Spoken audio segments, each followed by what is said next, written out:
एक दिन बादशाह अकबर और बीरबल आम के बाग में टहल रहे थे। वे हमेशा की तरह अलग अलग विषय पर चर्चा कर रहे थे। अचानक एक तीर बादशाह अकबर के सिर के ऊपर से होता हुआ गुजर गया। यह देखकर उन्हें बहुत गुस्सा आया।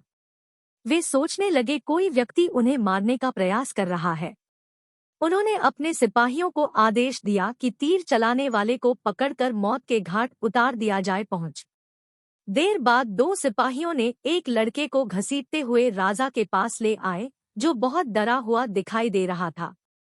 एक सिपाही ने कहा, जहांपना, इसी लड़के ने आप पर तीर चलाया है। अकबर बोले, लड़के, तुमने हिंदुस्तान के बादशाह अकबर पर तीर चलाया है, तुम्हें माफ नहीं किया जाएगा। नहीं नहीं, मैंने ऐसा कुछ नहीं किया, लड़का रोता हुआ बोला।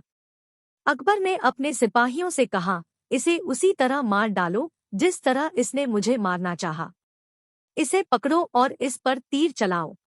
अगर यह नहीं मार पाया तो याद रखना, तुम सबको मौत के घाट उतार दिया जाएगा। बादशाह अकबर आज वाकई बहुत गुस्से में थे। वह लड़का जोर जोर से रोने लगा।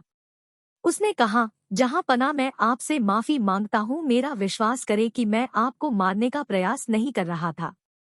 मैं तो आम के बगीचे में आम तोड़ने के लिए तीर चला रहा था। वह तीर गलती से आपकी तरफ चला गया। मुझे छोड़ दें, फिर कभी ऐसी भूल नहीं होगी। अब मैं शाही बाग में कदम तक नहीं रखूंगा।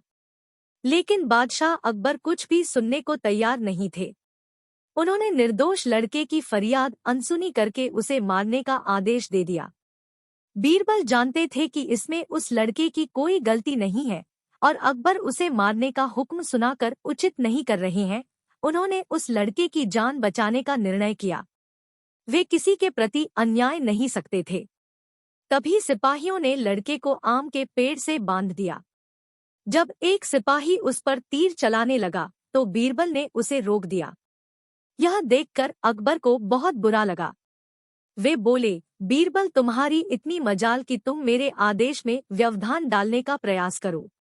इस लड़के ने हिंदुस्तान के बादशाह पर वार किया है, अतः इसे अंजाम भुगतना ही पड़ेगा।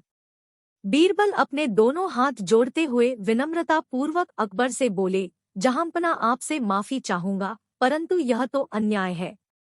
आपने कहा कि इसे ऐसे ही मारा जाना चाहिए जैसे इसने आपको मारने की कोशिश की थी। ऐसे में सिपाही को आम के पेड़ पर निशाना लगाना चाहिए ताकि वह निशाना चुके और इस लड़के को तीर आकर लगे। तभी तो आपका आदेश पूरा होगा। बीरबल के यह शब्द सुनकर बादशाह अकबर को एहसास हो गया कि वे गुस्से में आकर एक मासूम लड़के की जान लेने जा रहे थे। उन्होंने उस लड़के की जान बख्श और उसे आमों के टोकरे के साथ विदा किया। उस दिन बादशाह अकबर ने बीरबल से अकेले में बात करते हुए धन्यवाद दिया और बोले, बीरबल, तुम उन चापलूसों में से नहीं हो जो मेरी हाँ में हाँ मिलाते हैं।